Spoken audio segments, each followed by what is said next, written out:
Good morning students, मैं ज्योति माथुर, राजकीय Ramchandra कितान polytechnic college Jaipur से। सब्जेक्ट है हमारा object oriented programming through CS 302। इसकी यूनिट नंबर 1 से आज हम डिस्कस करेंगे कि ऑब्जेक्ट ओरिएंटेड प्रोग्रामिंग क्या होती है और बेसिक कॉन्सेप्ट्स या इसके फीचर्स क्या हैं ऑब्जेक्ट ओरिएंटेड प्रोग्रामिंग के। तो ऑब्जेक्ट ओरिएंटेड प्रोग्रामिंग की अगर हम बात करें तो ये एक प्रोग्रामिंग मैथडोलॉजी है जिसके थ्रू हम किसी कॉम्प्लेक्स प्रॉब्लम को डिवाइड करते हैं by breaking them into smaller problems using objects. तो जो हमारा प्रोसीजरल प्रोग्रामिंग था जो हम पहले पढ़ के आए हैं जैसे कि सी, तो उसमें क्या होता है प्रोसीजरल प्रोग्रामिंग में आप जो भी आपकी कॉम्प्लेक्स प्रॉब्लम है उसको सब डिवाइड करते हैं सब डिवाइड करते हैं प्रोसीजर्स में, मेथड्स में या फंक्शंस में। यहाँ हम ऑब्जेक्ट ओरिएंटेड प्रोग्रामिंग की बात करेंगे। अब ऑब्जेक्ट ओरिएंटेड प्रोग्रामिंग एक ऐसी प्रोग्रामिंग लैंग्वेज है, प्रोग्रामिंग मैथडोलॉजी है जिसके थ्रू आप जिसके अंदर आप जो भी आपकी कॉम्प्लेक्स प्रॉब्लम्स है उसको ऑब्जेक्ट के अंदर सब डिवाइड करके सॉल्व करने की कोशिश करेंगे। प्रोसीजरल प्रोग्रामिंग की जहाँ तक हम बात करते हैं तो प्रोसीजरल प्रोग्रामिंग एक्चुअली हमारी टॉप टू बॉटम अप्रोच है, और अगर ऑब्जेक्ट ओरिएंटेड प्रोग्रामिंग की बात करते हैं तो ये बॉटम टू अप अप्रोच होती है।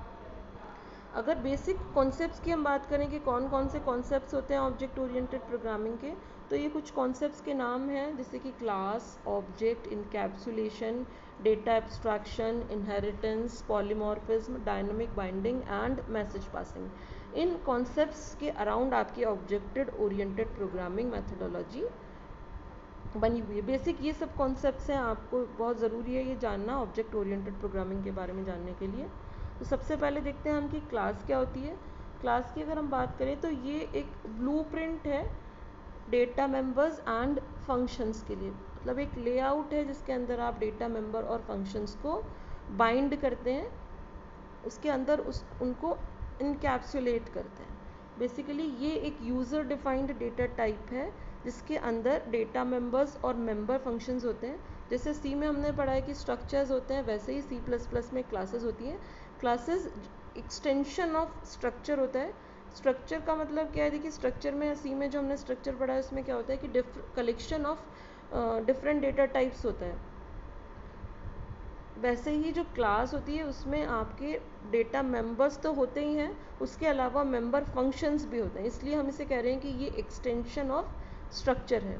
एक यूज़र डिफाइंड डेटा टाइप है, जैसे आपका इंटीजर एक प्राइमरी डेटा टाइप होता है, जैसे स्ट्रक्चर है आपका ये डिराइव्ड डेटा टाइप में हम कह रहे हैं, ऐसे ही जो ये क्लास है ये एक यूज़र डिफाइंड डेटा टाइप होता है जिसके अंदर हम डेटा मेंबर्स और मेंबर फंक्शंस को रखते हैं। तो data members are the data variables and member functions are the functions used to manipulate these variables. Data members तो जो डेटा वेरिएबल्स है वो होंगे, और जो मेंबर फंक्शंस होते हैं ये वो फंक्शंस हैं जो डेटा मेंबर्स को मैनिपुलेट करने के लिए काम में आते हैं।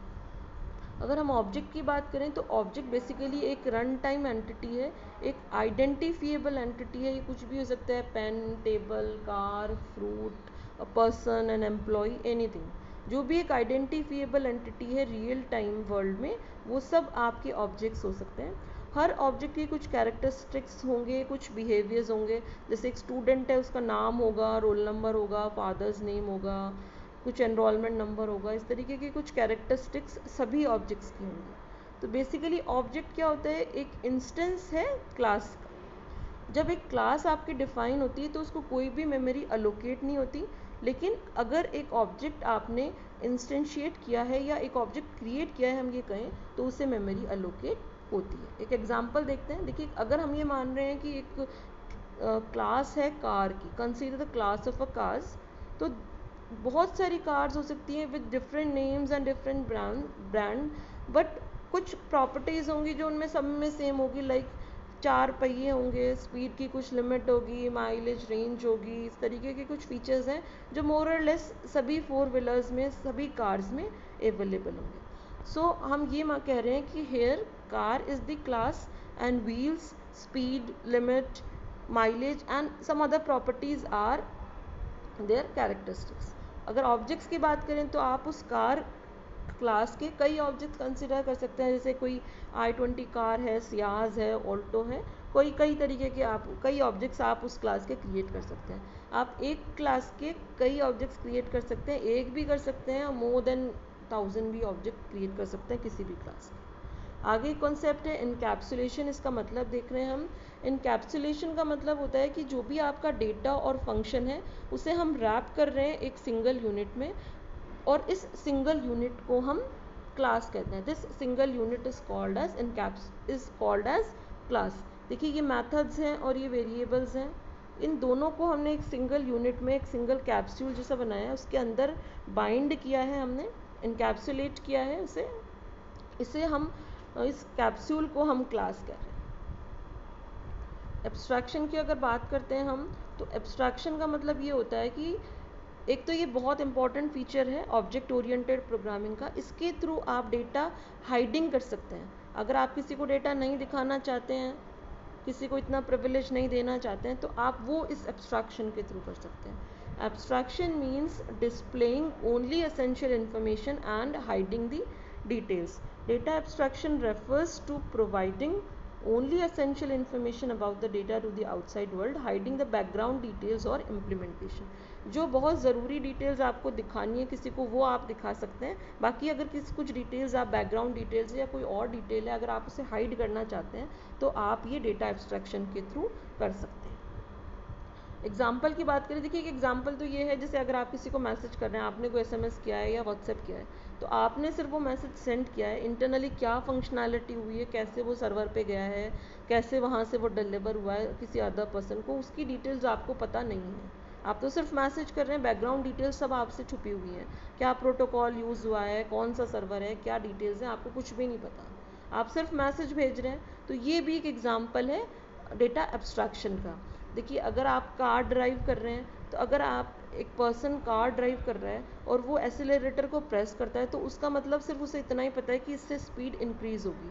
अगर ब्रेक अप्लाई किया है तो कार को रुक जाना है, बस इतना ही आपको पता है। एक्सीलरेटर को प्रेस करने के बाद क्या फंक्शनैलिटी हुई है, क्या इंटरनल मैकेनिज्म हुआ है, जो पर्सन गाड़ी चला रहा है he is not aware of that. तो ये जो फंडा है इसे हम कहते हैं एब्स्ट्रैक्शन। पॉलीमॉर्फिज्म की अगर बात करते हैं, तो पॉलीमॉर्फिज्म का मतलब होता है having more than one form, having many forms. In simple words we can define polymorphism as the ability of a message to be displayed in more than one form. कोई भी एक आपने अगर हम बात करें ऑपरेटर्स की, तो एक ऑपरेटर से आप मोर देन वन फंक्शनैलिटी अगर परफॉर्म करा रहे हैं तो वो कहलाता है बेसिकली पॉलीमॉर्फिज्म। जैसे अगर आपने प्लस ऑपरेटर लिखा है, उससे आप दो इंटीजर को ऐड भी करा सकते हैं। अगर दो स्ट्रिंग्स के बीच में आप प्लस लगा रहे हैं तो इसका मतलब आप दो स्ट्रिंग्स को कॉन्कैटिनेट करने की कोशिश कर रहे हैं। तो एक ही ऑपरेटर है प्लस, लेकिन आप उससे डिफरेंट टाइम्स पर डिफरेंट वर्क कराने की कोशिश कर रहे हैं।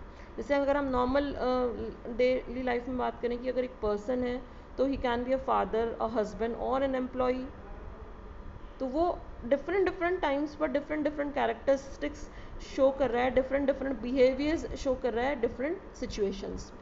इसी तरीके से प्रोग्रामिंग में ये जो पॉलीमॉर्फिज्म है हम दो तरीके से इम्प्लीमेंट कर सकते हैं, दो तरीके से हम इसकी बात कर सकते हैं। या तो ये ऑपरेटर ओवरलोडिंग हो रही होगी या फिर फंक्शन ओवरलोडिंग हो रही होगी। ऑपरेटर ओवरलोडिंग का मतलब है कि एक ऑपरेटर को डिफरेंट बिहेवियर्स आप एग्जिबिट करने के लिए एक ऑपरेटर डिफरेंट बिहेवियर्स एग्जिबिट कर रहा है डिफरेंट टाइम्स पर। अगर फंक्शन ओवरलोडिंग की बात करें तो फंक्शन ओवरलोडिंग का मतलब एक single function different behaviour exhibit कर रहा है। मतलब एक फंक्शन अगर आपने बना रखा है ऐड फंक्शन, तो आप उस फंक्शन से दो इंटीजर नंबर को ऐड भी कर सकते हैं। अगर सेम फंक्शन का नाम लेते हुए आप उसी फंक्शन को तीन इंटीजर नंबर को ऐड करने के लिए भी कोड लिख सकते हैं सेम नेम से, तो ये हमारी कहलाती है फंक्शन ओवरलोडिंग। नेक्स्ट अगर हम बात करें concepts of object oriented programming में इनहेरिटेंस, तो ये भी एक बहुत इंपॉर्टेंट फीचर है ऑब्जेक्ट ओरिएंटेड प्रोग्रामिंग का। इसके अंदर इसके थ्रू आप क्या कर सकते हैं, देखिए एक ऑलरेडी बनी हुई क्लास है आपके पास, उसके थ्रू आप एक नई क्लास डिराइव कर सकते हैं, उसके थ्रू एक आप नई क्लास इनहेरिट कर सकते हैं। जो नई क्लास होगी उसमें पुरानी क्लास के सम और ऑल द फीचर्स हो सकते हैं, या तो कुछ या सारे फीचर्स वो इनहेरिट कर सकती है पुरानी वाली क्लास की। तो जो पुरानी क्लास होगी, जो मेन हमारी क्लास पहले की बनी हुई है, उसे तो हम कहते हैं सुपर क्लास या बेस क्लास। जो हम नई क्लास इनहेरिट कर रहे हैं उसे हम कहते हैं डिराइव्ड क्लास या सब क्लास। देखिए इसका मतलब इसका मेन एडवांटेज क्या है इनहेरिटेंस का, इसके थ्रू हम कोड रीयूजेबिलिटी को, ये इनहेरिटेंस हमारा कोड रीयूजेबिलिटी को सपोर्ट करता है। मतलब आपने एक बार किसी क्लास के लिए कोड लिख लिया तो आप उस कोड को इनहेरिट कर सकते हैं, उस कोड को रीयूज़ कर सकते हैं आगे आने वाली क्लासेस में, नीचे डिराइव्ड क्लासेस में। तो ये हमारा कोड रीयूजेबिलिटी को सपोर्ट करता है इनहेरिटेंस।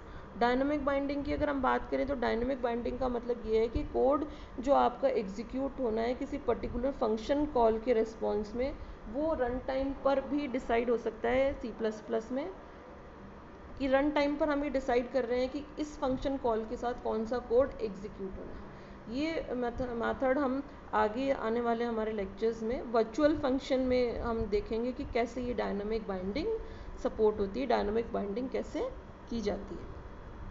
लास्ट ये कॉन्सेप्ट है ऑब्जेक्ट ओरिएंटेड प्रोग्रामिंग का, मैसेज पासिंग। तो मैसेज पासिंग का क्या मतलब है कि दो ऑब्जेक्ट्स हैं वो एक दूसरे से कम्युनिकेट कर रहे हैं by sending and receiving information to each other.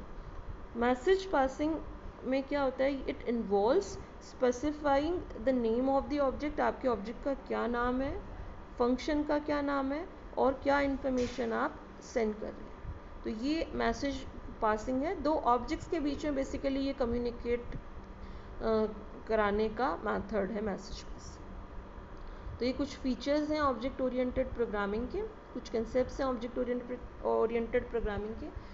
आगे वीडियो लेक्चर में हम ये देखेंगे कि प्रोसीजरल प्रोग्रामिंग और ऑब्जेक्ट ओरिएंटेड प्रोग्रामिंग में और क्या क्या डिफरेंसेस हैं, ये हम डिस्कस करेंगे आगे वीडियो लेक्चर। Thank you.